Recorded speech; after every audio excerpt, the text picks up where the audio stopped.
Every transition is asking you a question, and most of us spend years avoiding the answer. Today, my friend, let's answer it together. Welcome to the Midlife Reinvention Podcast, a podcast helping women in career and life transitions achieve clarity on their next steps so they can transform uncertainty into an energizing next chapter. I'm your host, Kavita Ahuja, and the founder of It's My Time Now Coaching. If you're wondering what's next in your career or life, you are in the right place.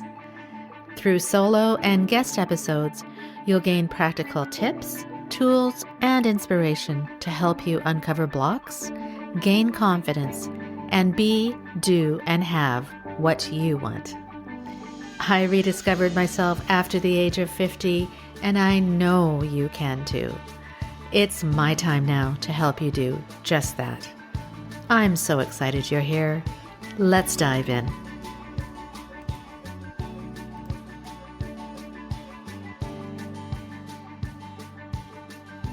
Hello and welcome back to the Midlife Reinvention Podcast. It's your coach Kavita with your Thursday check-in. If you were with me on Monday, we went back to the very beginning of my story. The journey from Punjab, India to Kenya to Canada. The courage my grandparents and parents passed down to me without me realizing they had passed it down at all. The inheritance I had completely forgotten was running through me until something in this midlife chapter of mine asked me to remember. And if you haven't listened to it yet, you can go back to episode 308 to get the full picture. But there is one thread from Monday I want to pick up and follow further because it deserves a conversation of its own. And here's the thread. Every transition in our life is, underneath everything, a conversation with our values. And the conversation it is asking us to have is this. The values that built who you are until this moment are not necessarily the values that are calling you forward into who you are becoming. And making that distinction is not a betrayal of where you came from. It is the next chapter of where you are going to. Let me make this real with my own story. For many years, I lived by every value I had inherited from my parents and grandparents.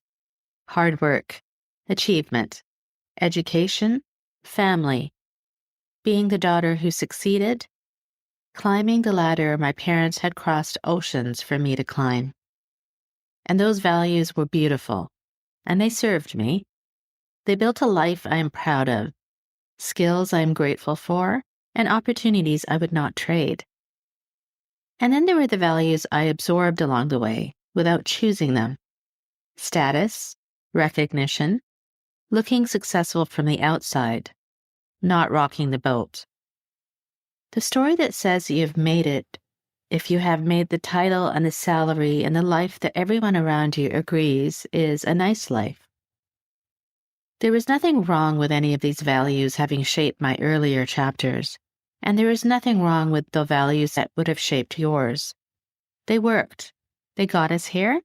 The question is not whether they were good or bad. The question is, in any transition, is whether they are still the values that are leading us forward. And somewhere in my 40s, something started to shift quietly underneath all of it.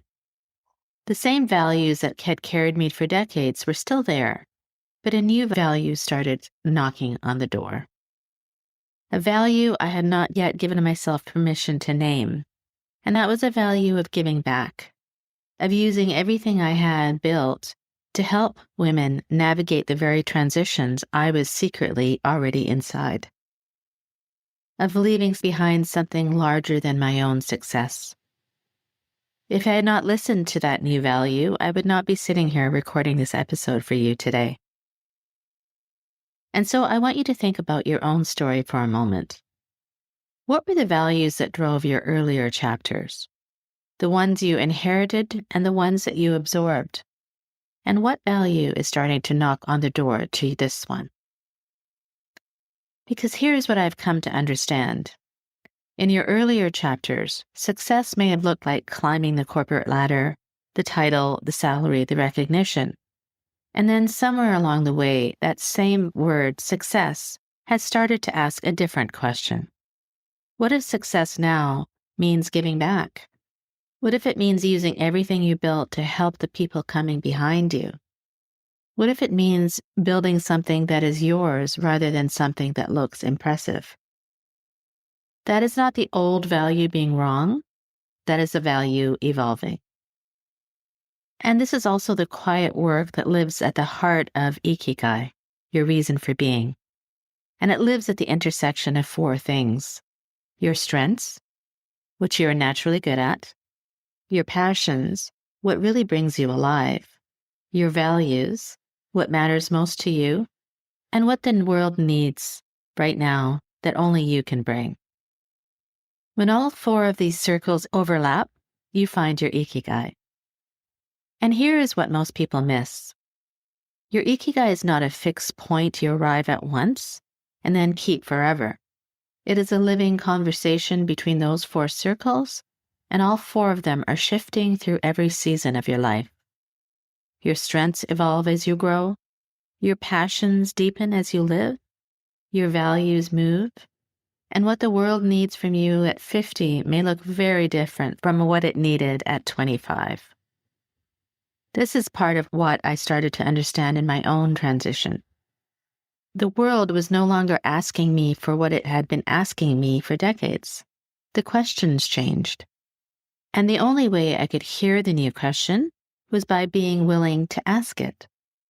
What does the world need from me now, in this new chapter?